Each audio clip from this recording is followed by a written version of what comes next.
Excellency, Prime Minister Lee Hsien Loong,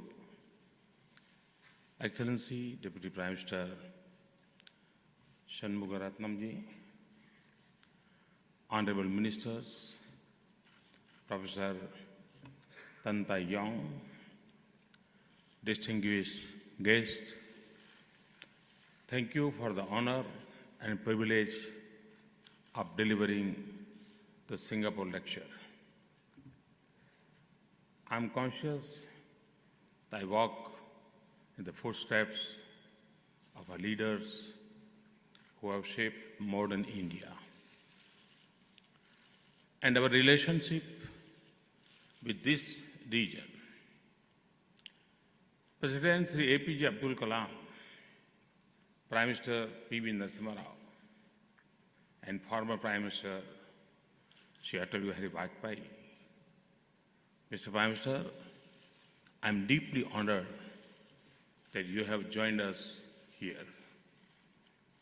We have been on the road together in the past few weeks for the G20 and the ASEAN and East Asia summits. This tells you how deeply linked the destinies of our two nations are.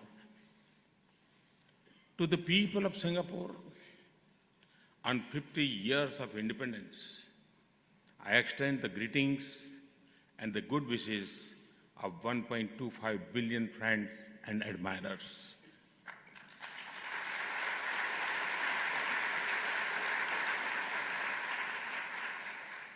In the life of humans and nations, milestones of a time are natural, but few countries can celebrate the first 50 years of existence with a sense of pride and satisfaction that Singapore deserves too.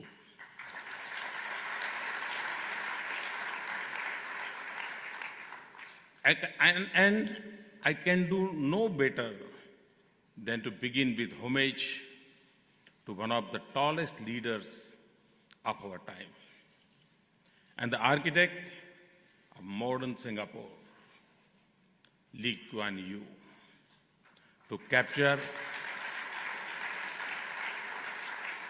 his mission in own words. He gave his life to see a successful Singapore. And it was with his well-known determination that he saw Singapore to its golden jubilee year. His impact was global. And in him, India had a well-wisher who spoke with the honesty of true friendship.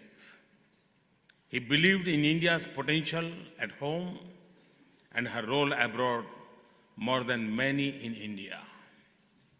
For me, he was a personal inspiration.